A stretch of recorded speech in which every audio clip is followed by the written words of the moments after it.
parle. Chaque jour, Charles et Carole vous présentent la leçon de l'école du sabbat.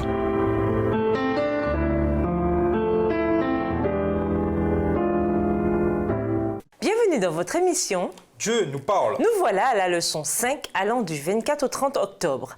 Les malheurs continuent.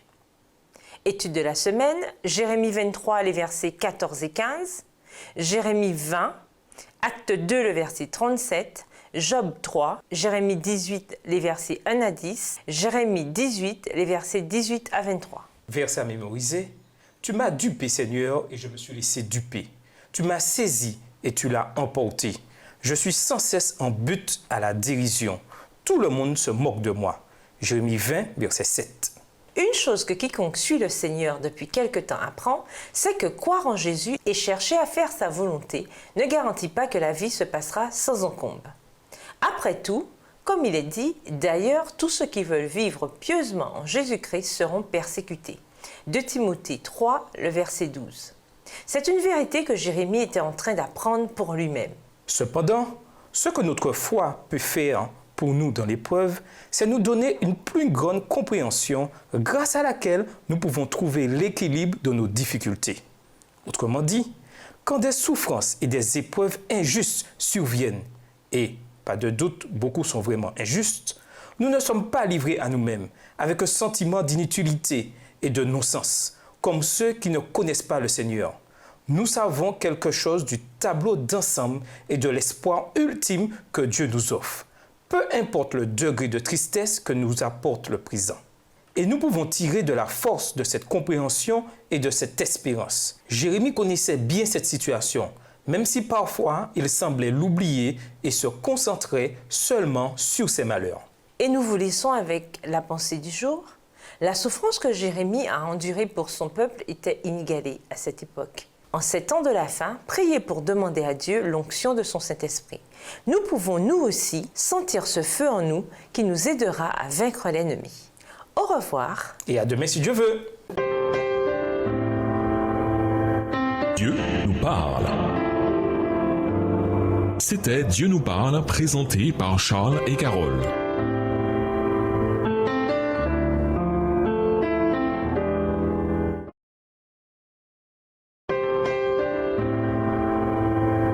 Dieu nous parle. Chaque jour, Charles et Carole vous présentent la leçon de l'école du sabbat.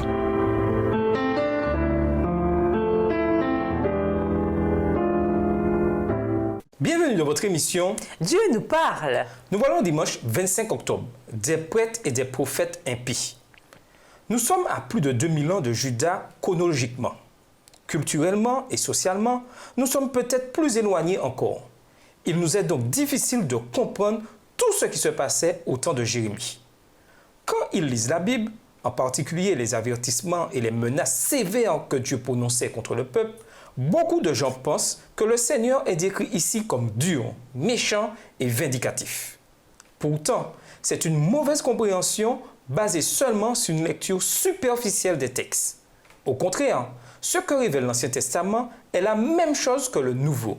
Dieu aime l'humanité et veut la sauver, mais il ne force pas notre choix. Si nous voulons faire le mal, même malgré ses appels, nous sommes libres de le faire.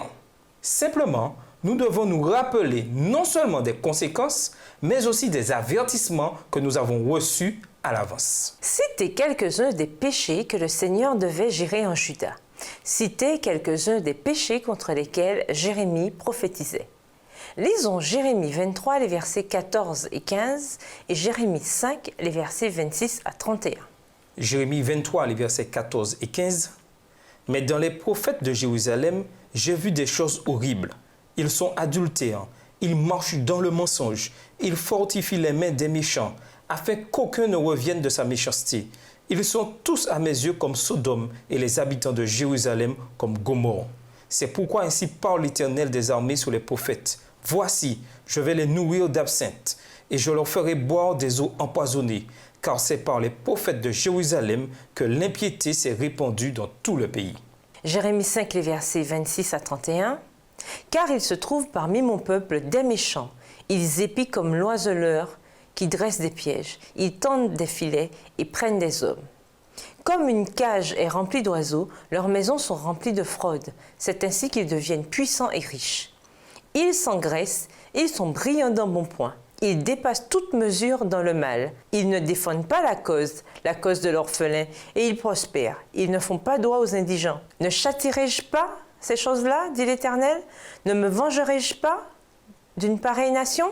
Des choses horribles, abominables se font dans le pays. Les prophètes prophétisent avec fausseté. Les sacrificateurs dominent sous leur conduite, et mon peuple prend plaisir à cela. Que ferez-vous à la fin? La litanie des péchés présentée ici n'est qu'un petit échantillon des péchés dans lesquels était tombé le peuple de Dieu. Les prêtres et les prophètes étaient tous impies. Comble de l'ironie, si l'on considère que les prêtres étaient les représentants de Dieu et que les prophètes étaient ses porte-paroles. Et ce n'était que le début des problèmes auxquels était confronté Jérémie. Les péchés présentés ici se manifestent de bien des manières. Il y a l'apostasie des chefs religieux qui poussent les autres à faire du mal, de sorte qu'aucun ne revient de son mal. Jérémie 23, le verset 14. Même quand le Seigneur les avertit d'un jugement imminent, les prophètes disent au peuple qu'il ne viendra pas. En attendant, aussi loin qu'ils étaient de Dieu, ils avaient négligé de prendre soin des orphelins et de défendre les pauvres. Jérémie 5, le verset 28. De toutes parts, la nation irait loin du Seigneur. Une grande partie de la Bible, en tout cas parmi les livres prophétiques de l'Ancien Testament, raconte comment le Seigneur cherche à rappeler à lui son peuple rétif. Autrement dit, malgré toutes ces iniquités, il était disposé à leur pardonner, à les guérir et même à les restaurer. Mais s'ils refusaient, que pouvait-il faire d'autre? Et nous vous laissons avec la question du jour. Quel faux Dieu contrecarre votre relation avec Dieu? Comment les éradiquer? Au revoir. Et à demain si Dieu veut.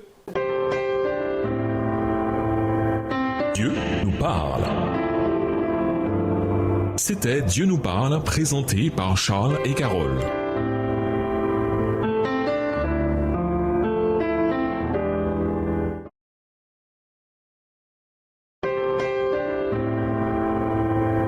Dieu nous parle. Chaque jour, Charles et Carole vous présentent la leçon de l'école du sabbat.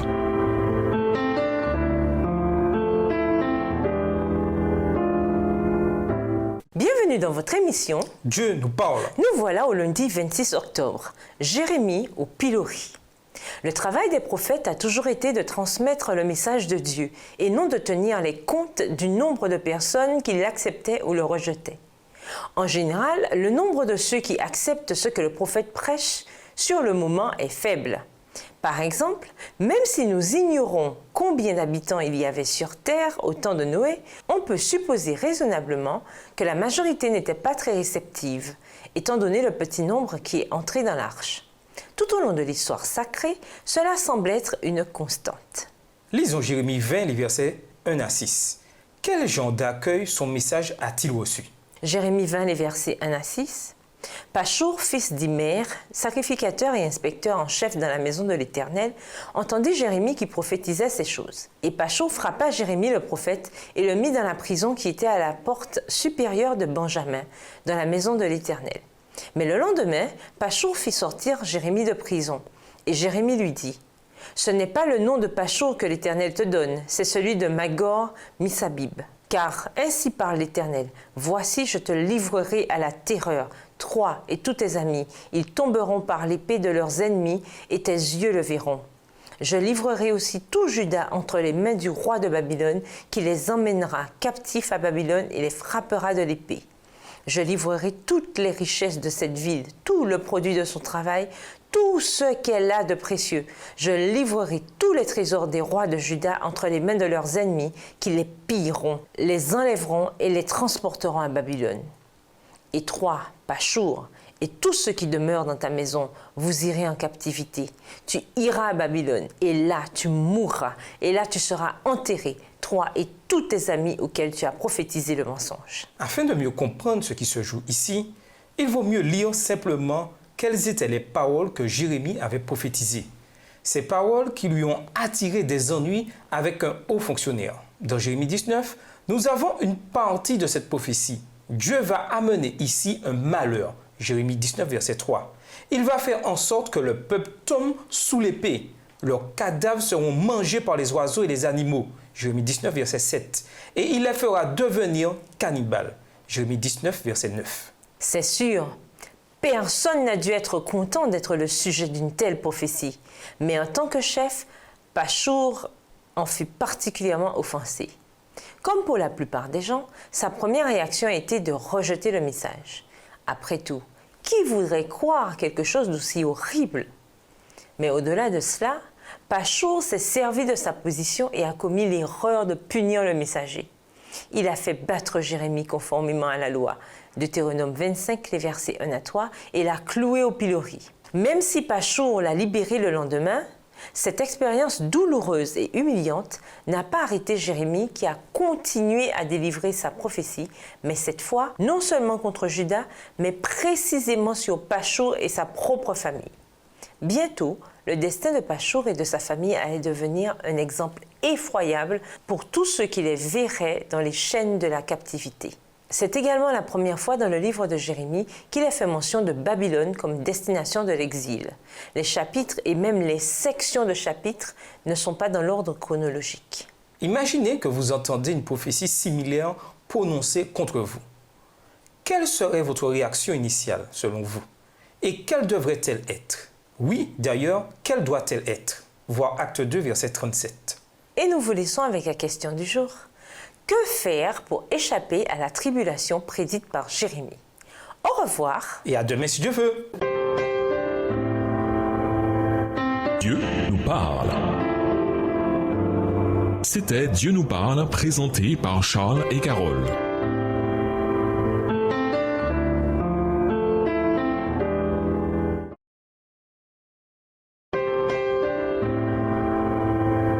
Dieu nous parle. Chaque jour, Charles et Carole vous présentent la leçon de l'école du sabbat.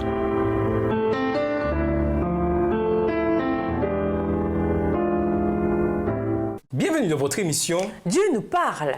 Nous voilà au mardi 27 octobre, un feu dévorant dans ses eaux. Les paroles dures de Jérémie envers Pachur et la nation n'étaient pas les siennes. Elles n'étaient pas prononcées sous le coup de la colère, après avoir été enfermé et cloué au pilori pendant une journée. C'étaient les paroles du Seigneur pour que Jérémie les transmette au peuple. Ce qui suit cependant vient directement du fond du cœur de Jérémie et ces paroles sont écrites sous l'inspiration du Saint-Esprit. C'est le cri du cœur d'un être humain qui n'aime tout simplement pas la situation dans laquelle il se trouve et qui crie au Seigneur à ce sujet. Lisons Jérémie 20, les versets 7 à 14. Que dit-il? Qu'apprenons-nous ainsi sur son humanité également? Jérémie 20, les versets 7 à 14. Tu m'as persuadé, Éternel, et je me suis laissé persuader. Tu m'as saisi, tu m'as vaincu. Et je suis chaque jour un objet de raillerie. Tout le monde se moque de moi. Car toutes les fois que je parle, il faut que je crie à la violence et à l'oppression. Et la parole de l'Éternel est pour moi un sujet d'opprobre et de risée chaque jour. Si je dis « je ne ferai plus mention de lui, je ne parlerai plus en son nom », il y a dans mon cœur comme un feu dévorant qui est renfermé dans mes os. Je m'efforce de le contenir et je ne le puis. Car j'apprends les mauvais propos de plusieurs, l'épouvante qui règne alentour. Accusez-le et nous l'accuserons. Tous ceux qui étaient en paix avec moi observent si je chancelle. Peut-être se laissera-t-il surprendre et nous serons maîtres de lui. Nous tirerons vengeance de lui. Mais l'Éternel est avec moi comme un héros puissant. C'est pourquoi mes persécuteurs chancellent et n'auront pas le dessus. Ils seront remplis de confusion pour n'avoir pas réussi. Ce sera une honte éternelle qui ne s'oubliera pas. L'Éternel les a armés et prouve le juste. Il pénètre les reins et les cœurs. Je verrai ta vengeance s'exercer contre eux, car c'est à toi que je confie ma cause. Verset 13. Chantez à l'Éternel, louez l'Éternel, car il délivre l'âme du malheureux de la main des méchants. Maudit soit le jour où je suis né, que le jour où ma mère m'a enfanté ne soit pas béni. Ces paroles semblent tout d'abord presque blasphématoires. On se demande pourquoi il dit que le Seigneur l'a dupé alors que, dès le départ, le Seigneur l'a averti qu'il essuierait une opposition féroce. Néanmoins, il se plaint. Dès que je parle, ce n'est que pour parler de violence et de ravage. Pas étonnant que le peuple soit contre moi. En même temps, quel est le sens crucial de ce qu'il dit dans Jérémie 20, verset 9? Jérémie 20, le verset 9. « Si je dis, je ne ferai plus mention de lui, je ne parlerai plus en son nom, il y a dans mon cœur comme un feu dévorant qui est renfermé dans mes os. Je m'efforce de le contenir et je ne le puis. » Il aurait aimé abandonner et arrêter de prêcher, mais la parole de Dieu était comme un feu dans son cœur et dans ses os. Quelle métaphore puissante de quelqu'un qui connaissait son appel et qui, malgré ses douleurs personnelles, allait suivre cet appel, quelles qu'en soient les conséquences. Nous trouvons ce genre de pensée dans Amos 3, verset 8 et dans 1 Corinthiens 9, verset 16. Dans tous ces versets, nous voyons les difficultés de Jérémie. Nous voyons le grand conflit qui fait rage en dehors de lui et aussi en lui. Un instant, il loue Dieu d'avoir sauvé les indigents de la main des méchants, et l'instant d'après, comme nous le verrons demain, il maudit le jour de sa naissance. Pourquoi est-il si important, en particulier dans des circonstances terribles, de louer le Seigneur et de méditer sur toutes les manières dont il nous a révélé son amour? Et nous vous laissons avec la question du jour. De quelle manière pouvez-vous renforcer votre foi et votre confiance en Dieu? Au revoir. Et à demain si Dieu veut. Dieu nous parle. C'était Dieu nous parle, présenté par Charles et Carole.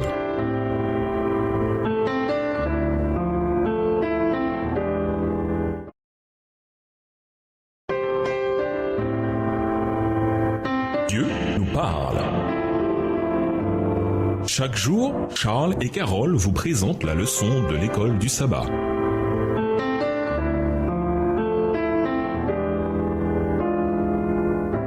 Bienvenue dans votre émission. Dieu nous parle. Nous voilà au mercredi 28 octobre. Maudit soit le jour. Même les critiques les plus impitoyables de la Bible doivent concéder quelque chose d'important. La Bible ne passe pas sous silence les faiblesses humaines. À l'exception du Fils de Dieu, qui était sans péché et sans tache, peu de personnages bibliques dont les vies sont présentées en détail dans la Bible s'en sortent sans que leurs fautes et leurs faiblesses soient exposées. C'est également valable pour les prophètes. Comme nous l'avons dit, le Dieu que servaient ces prophètes est parfait. Mais les prophètes qui le servaient ne l'étaient pas. Comme nous tous, ils étaient des pécheurs ayant besoin de la justice de Christ imputée par la foi. Voir Romains 3, le verset 22. Depuis Noé jusqu'à Pierre et tout le monde entre les deux, tous étaient des créatures atteintes par le péché et dont le seul espoir était, comme Ellen White le dit, d'aller devant le Seigneur et de dire « Je n'ai aucun mérite ni vertu dont je puisse me réclamer pour le salut, mais je présente devant Dieu le sang expiatoire de l'agneau de Dieu, sans tache, qui enlève le péché du monde. C'est ma seule supplication. Le nom de Jésus me donne accès au Père. Son oreille, son cœur sont ouverts à ma prière la plus faible et il répond à mes besoins les plus profonds. » Lisons Jérémie 20, les versets 14 à 18. Que nous dit ce passage sur l'état d'esprit du prophète concernant sa situation personnelle? Jérémie 20, les versets 14 à 18. « Maudit soit le jour où je suis né, que le jour où ma mère m'a enfanté ne soit pas béni. Maudit soit l'homme qui porta cette nouvelle à mon père. Il t'est né un enfant mâle et qui le combla de joie. Que cet homme soit comme les villes que l'Éternel a détruites sans miséricorde, qu'il entende des gémissements le matin et des cris de guerre à midi. Que ne m'a-t-on fait mourir dans le sein de ma mère? Que ne m'a-t-elle servi de tombeau? Que n'est-elle restée éternellement enceinte? Pourquoi je suis sortie du sein maternel pour voir la souffrance et la douleur et pour consumer mes jours dans la honte? » Ces paroles ici, bien entendu, nous rappellent celles de Job, dont la situation était bien pire que celle de Jérémie, voir Job 3. Jérémie avait l'assurance qu'il faisait la volonté de Dieu et l'assurance que Dieu était avec lui et pourtant, à ce moment-là, la douleur de sa situation le rongeait. Même avec une compréhension intellectuelle de ce qu'était la vérité, elle était pour le moment éclipsée par ses propres chagrins. Parfois, beaucoup de gens se retrouvent dans une situation comparable. Ils comprennent intellectuellement toutes les promesses de Dieu, mais ils sont tellement accablés par le chagrin et la douleur que ces promesses sont reléguées au second plan. Et la seule chose à laquelle ils pensent, c'est à leur souffrance immédiate. C'est une réaction compréhensible. Cela ne veut pas dire qu'elle est bonne, mais elle est compréhensible. Ce que l'on voit à nouveau ici, c'est l'humanité de Jérémie, semblable à l'humanité qui se trouve en chacun de nous. Vous êtes-vous déjà senti comme Jérémie ici? Si c'est le cas, qu'avez-vous appris de cette expérience qui pourrait vous aider à mieux vous en sortir la prochaine fois que vous aurez ces sentiments? Et nous vous laissons avec la question du jour. De quoi l'Église moderne a-t-elle besoin en vue d'un réveil? Au revoir. Et à demain si Dieu veut. Dieu nous parle. C'était Dieu nous parle, présenté par Charles et Carole.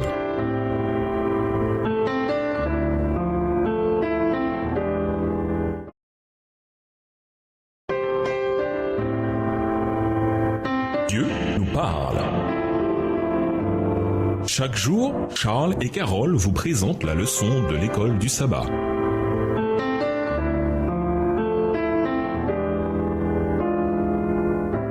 Bienvenue dans votre émission Dieu nous parle. Nous voilà au jeudi 29 octobre, des projets à l'encontre du prophète. Lisons Jérémie 18, les versets 1 à 10. Quels principes importants pour l'interprétation prophétique sont donnés ici? Quels principes spirituels cruciaux trouvons-nous également dans ces mêmes versets? Jérémie 18, les versets 1 à 10. La parole qui fut adressée à Jérémie de la part de l'Éternel en ces mots. Lève-toi et descends dans la maison du potier, là je te ferai entendre mes paroles. Je descendis dans la maison du potier, et voici, il travaillait sur un tour. Le vase qu'il faisait ne réussit pas. Comme il arrive à l'argile dans la main du potier, il en refit un autre vase, tel qu'il trouva bon de le faire. Et la parole de l'Éternel me fut adressée en ces mots. Verset 6. Ne puis-je pas agir envers vous comme ce potier, maison d'Israël, dit l'Éternel? Voici, comme l'argile est dans la main du potier, ainsi vous êtes dans ma main, maison d'Israël. Soudain je parle sur une nation, sur un royaume, d'arracher, d'abattre et de détruire. Mais si cette nation sur laquelle j'ai parlé revient de sa méchanceté, je me repens du mal que j'avais pensé lui faire. Et soudain je parle sur une nation, sur un royaume, de bâtir et de planter. Mais si cette nation fait ce qui est mal à mes yeux et n'écoute pas ma voix, je me repens du bien que j'avais eu l'intention de lui faire. Malgré tout le mal, le Seigneur était toujours disposé à donner aux gens une chance de se repentir. Nous voyons ainsi également que la grâce de Dieu est offerte à ceux qui l'acceptent. Ils avaient, encore à ce moment-là, le temps de faire demi-tour, malgré tout ce qu'ils avaient fait. Dans ces versets, nous voyons également que beaucoup de prophéties sont conditionnelles. Dieu dit qu'il va faire quelque chose, c'est-à-dire souvent provoquer un jugement. Mais si le peuple se repent, il ne fera pas ce qu'il a dit. Ce qu'il fera est conditionnel et dépend de la manière dont le peuple va réagir. Pourquoi Dieu ferait-il autrement? Pourquoi avertirait-il le peuple pour qu'il se détourne de ses mauvaises voies tout en le punissant quand même malgré sa repentance? Dans pareil cas, il ne punirait pas et il le dit de manière explicite dans ses textes. Lisons Jérémie 18, les versets 18 à 23. Quelle raison le peuple croit-il avoir pour ce qu'ils veulent infliger à Jérémie? Quelle est la réaction très humaine de Jérémie? Jérémie 18, les versets 18 à 23. Et ils ont dit, venez, complotons contre Jérémie, car la loi ne périra pas faute de sacrificateur, ni le conseil faute de sage, ni la parole faute de prophète. Venez, tuons-le avec la langue, ne prenons pas garde à tous ces discours. Écoute-moi, Éternel, et entends la voix de mes adversaires. Le mal sera-t-il rendu pour le bien? Car ils ont causé une force pour m'ôter la vie. Souviens-t'en, je me suis tenu devant toi afin de parler en leur faveur et de détourner d'eux ta colère. C'est pourquoi livre leurs enfants à la famine, précipite-les par le glaive, que leurs femmes soient privées d'enfants et deviennent veuves, et que leurs maris soient enlevés par la peste, que leurs jeunes gens soient frappés par l'épée dans le combat. Qu'on entende des cris sortir de leur maison, quand soudain tu feras fondre sur eux des bonnes armées. Car ils ont causé une force pour me prendre. Ils ont tendu des filets sous mes pieds. Et toi, Éternel, tu connais tous leurs complots pour me faire mourir. Ne pardonne pas leur iniquité, n'efface pas leurs péchés devant toi, qu'ils soient renversés en ta présence. Agis contre eux au temps de ta colère. Comme Jérémie a dû se sentir frustré d'être condamné par des gens qui l'attaquaient. Et pour quelle raison selon eux? Car il voulait préserver la loi, le conseil du sage et la parole du prophète. Que le cœur peut être aveugle. Quelle leçon doit-on retenir sur la prudence dont il faut faire preuve lorsque nous faisons des choses au nom du Seigneur? Apportez votre réponse en classe ce sabbat. Et nous vous laissons avec la question du jour. En quoi l'expérience de Jérémie diffère-t-elle de la nôtre? Au revoir. Et à demain si Dieu veut.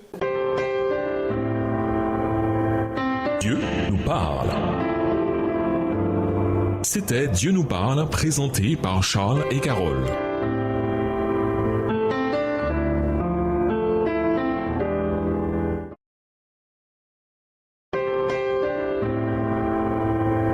Dieu nous parle. Chaque jour, Charles et Carole vous présentent la leçon de l'école du sabbat.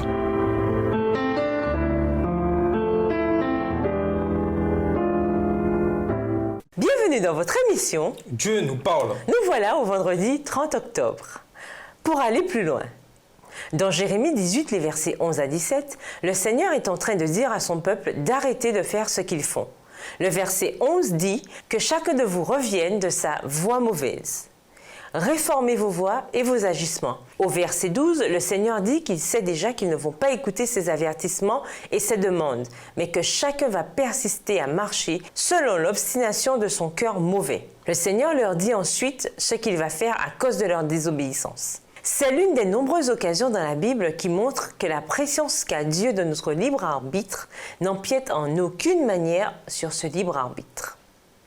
Après tout, pourquoi le Seigneur aurait-il plaidé auprès d'eux pour qu'ils se détournent de leurs péchés s'ils n'avaient pas la liberté de lui obéir?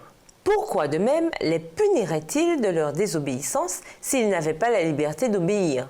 Ce qui est clair, c'est que le Seigneur savait exactement ce que serait leur choix avant même qu'ils ne le fassent. Cette vérité cruciale est également révélée, par exemple, dans Deutéronome 31, les versets 6 à 21. Même avant que les enfants d'Israël n'entrent dans la terre promise, le Seigneur dit à Moïse qu'il sait que le peuple se tournera vers d'autres dieux et les servira. Deutéronome 31, le verset 20. Voilà une preuve de plus que la préscience de Dieu n'empiète pas sur la liberté que nous avons de faire ses bons choix. À méditer. Méditez davantage sur la dernière question à la fin de l'étude de jeudi. Nous avons tous entendu des gens dire qu'ils faisaient telle ou telle chose parce que le Seigneur leur avait dit de le faire. Que répondre à cela?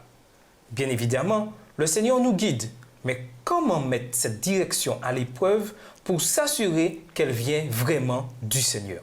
Jérémie a dit que la parole du Seigneur était comme un feu dans ses os. Comment garder ce feu brûlant en nous?